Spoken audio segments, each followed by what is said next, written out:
Artificial intelligence is now generating photorealistic dinosaurs. Midjourney has just launched version 5 of its text-to-image model, and it really can produce photorealistic images better than it ever has before. While some artificial intelligent art fans consider it a little bit too realistic or creepy, kind of that uncanny valley realism, others find it incredible. So Midjourney V5 generates images based on text descriptions using an AI model trained on millions of works of human-made art. But in this latest version, the improvements were made on specific ways that it was learning about these photos, such as realistic skin textures, facial features, better lighting, reflections, the way light glares off of glass, the shadows in the corners, and correct human hands. That's the big one that everybody's like, whoa, that looks good, but what's with those hands, you know? So some of the arguments for why people don't like the new version and they still like 4 is it takes away what they call the slot machine effect. And that's because now it's getting a little bit more honed in on what like faces and lighting should be. So when you regenerate things,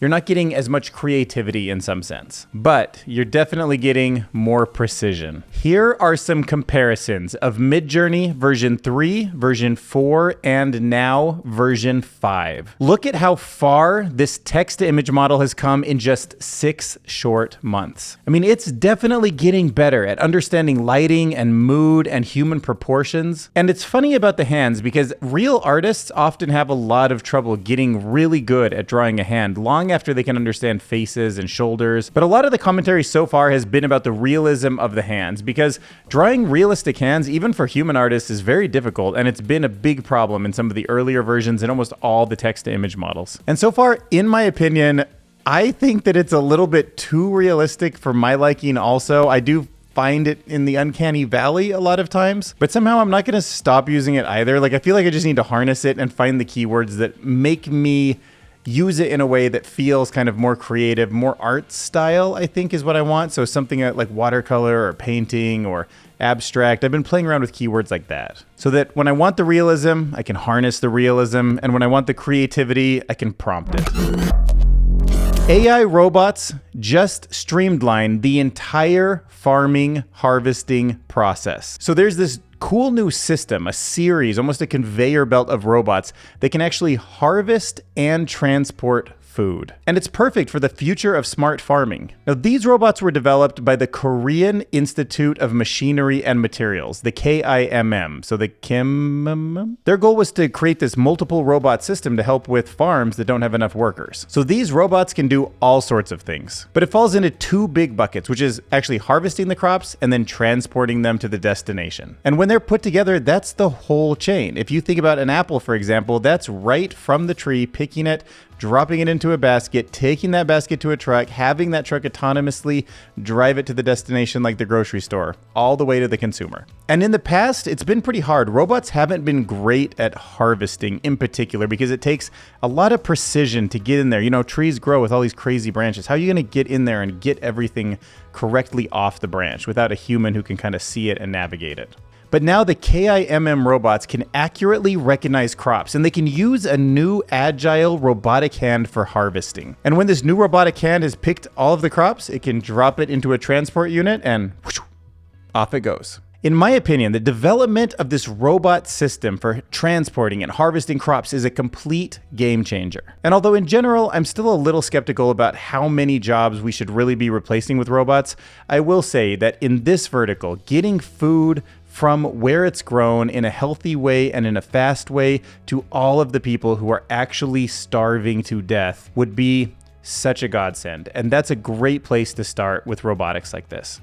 Just the fact that so many people on Earth don't have access to good, healthy food and clean water boggles the mind. When we actually have the same technology to like travel to space and build iPhones, you'd think that if somebody came and looked at Earth, they'd be like, how did you build all that without solving that basic problem? But maybe now, just due to capitalism and robots being so efficient and so cheap, and maybe all of this being autonomous, we can just solve that problem. And that would be great. Did you know robots love the subscribe button?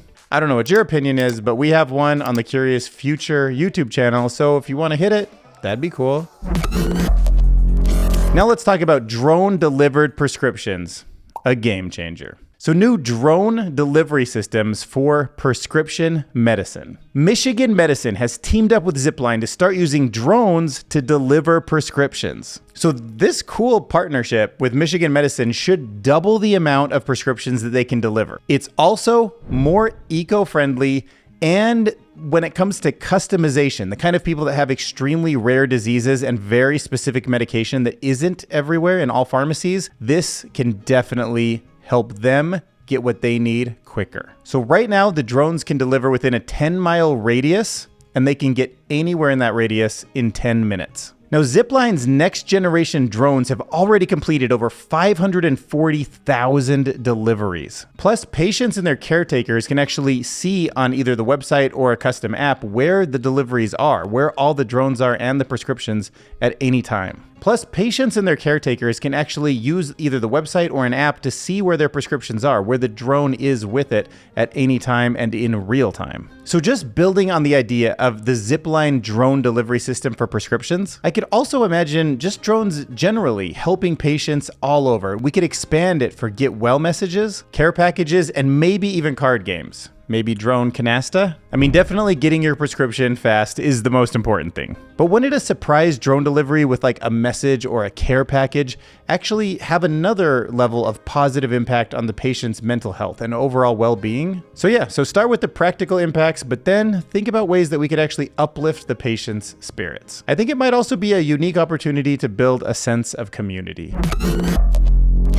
So Facebook just invented an ingenious new way to double the performance of an artificial intelligence model. So in 2017, the concept of a transformer in artificial intelligence was introduced by a team at Google. And although it got a lukewarm reception at first, it was a total game changer once people caught on to it. It went on to revolutionize the way that these models are trained, and it directly led to ChatGPT, Bing AI, Google's Bard, and many of the other AI breakthroughs that we have been seeing in the last few months. And what made it special is it gave a mechanism for self-attention to the input data. Basically, it's a system that when it sees a bunch of data come in, can figure out what the important parts of it are and give those additional attention. Now, Facebook, learning from this, has taken it a step further, and they have come up with a way to make AI transformers work twice as fast. And to do this, let's talk about an example. So a current method of processing an image would be a transformer that would cut the image into tiny little squares, and we would call each of those little squares a token. And the more data, the bigger the picture, the more little squares, the more tokens, and the more processing needed.